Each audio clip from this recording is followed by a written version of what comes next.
A case that you all know and love now comes as a completely white edition. This is the Phanteks P500A Matte White case. Hi guys, Vlad here, welcome to the channel. So Phanteks released this beautiful case behind me in a complete white color, so I decided to build a crazy PC in it, and you can check that video in the corner by the way.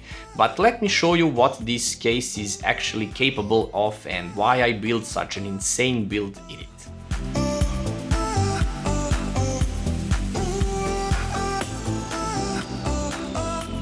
First thing first, the side panel is super easy to open and also convenient if you need to check something quickly because it is held by these two hinges in the back. The panel is tempered glass of course, 4mm thick, and all sides also have rubber insulation to prevent damage to the panel itself.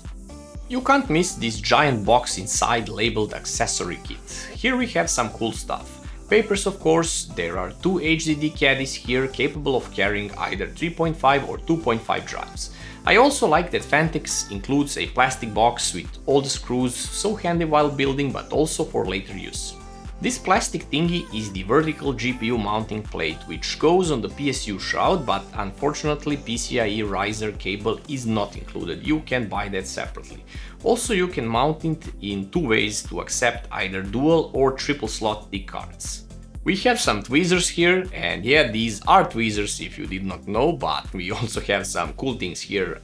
Again, this is the anti-GPU Sag Preventer thingy. This goes on the back of the motherboard tray and it actually keeps the GPU from sagging right there in the front section. So nothing is visible in the front. I like this solution and it actually works.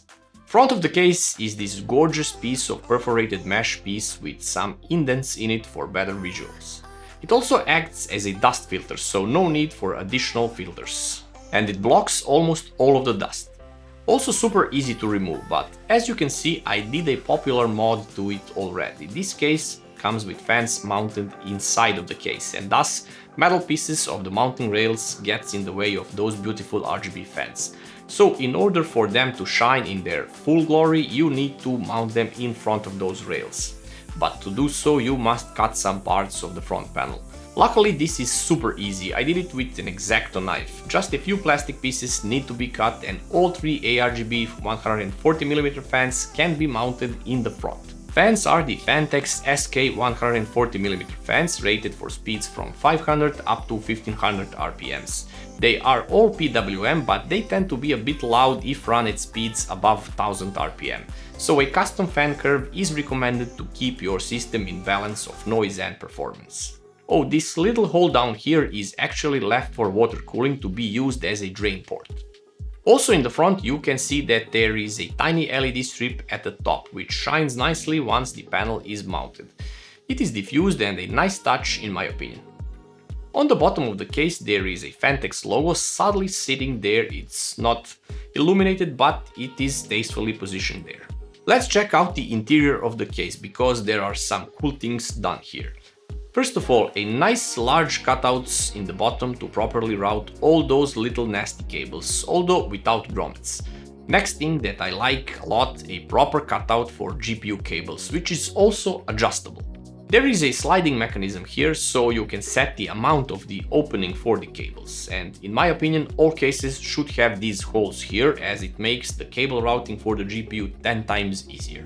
Not to mention that it looks better in the completed build. There is also a cutout for the PSU for bragging purposes of course. There is an opening in the front as well with plenty of space to support 360 and up to 420 radiators in the push-pull config as well. It has 95mm of space here.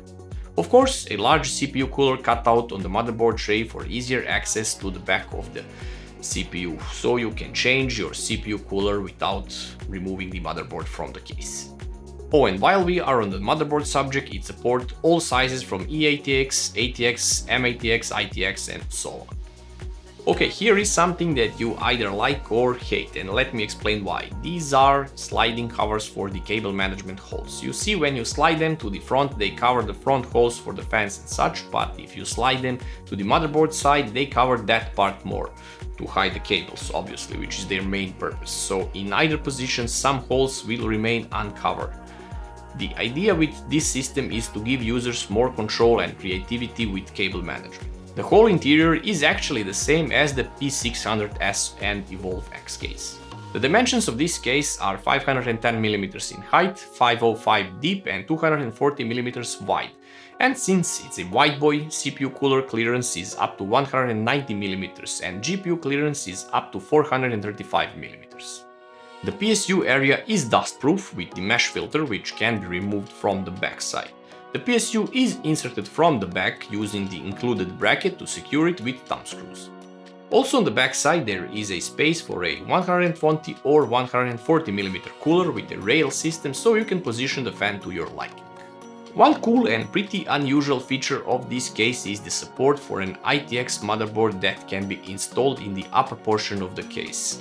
You can see that it has an IO shield opening there. This can be utilized, but it also limits you with CPU cooling for the main and also for that second system you installed up there. So you can have the option, and good luck with all the cables then.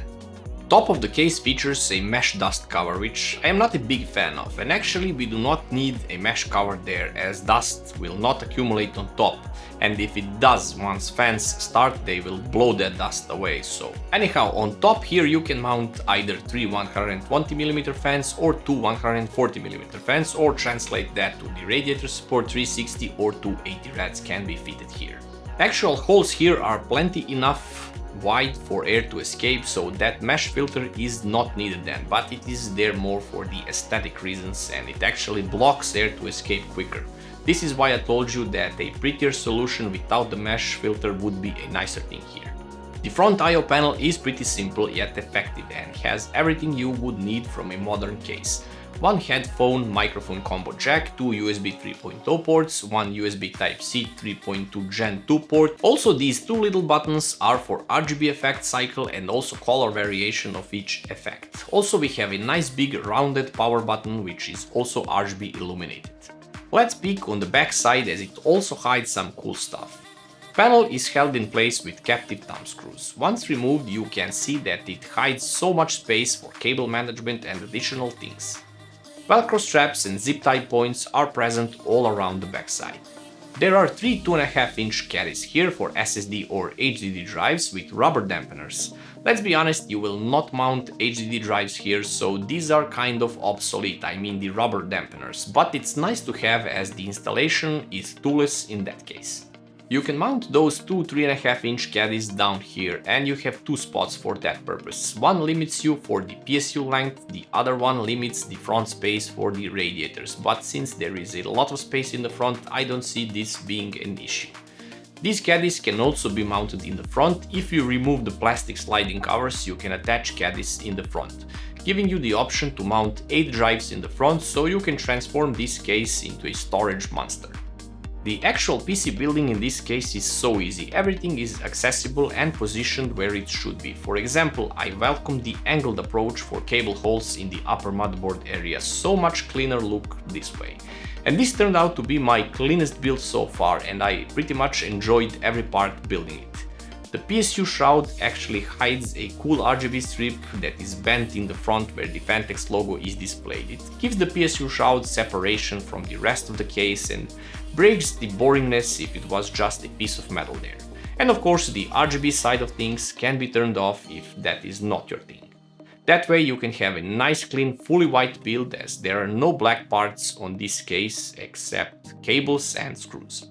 All in all, the build quality is excellent. Phanteks does not skim on the metal thickness, so everything is built with high standards and you can actually feel the quality. The white color is matched across all the parts, which are either plastic or metal, so there is no discoloration and odd looking parts. The asking price of $169.99 is totally justified, since you are getting a case with amazing airflow. You have 3 140mm fans in the front with plethora of RGB options, and above all, quality is guaranteed for this price. So if you ask me, is it worth it? I totally agree, and yes, it is. Phanteks also offers other amazing products like the Glacier 1 360 mph AIO with these cool halo rings, and a gorgeous pump cover which has infinity mirror RGB effects. It comes also in white, and amp series of power supplies also in white, and this kit with AIO and 1000 watt PSU and the case is around $559 on Phanteks website. Once again, if you haven't seen the whole build I did, I suggest that you do, as I seriously did some insane things with it. Thanks for watching guys, see you in the next one, and you know the drill about likes and subs and all that.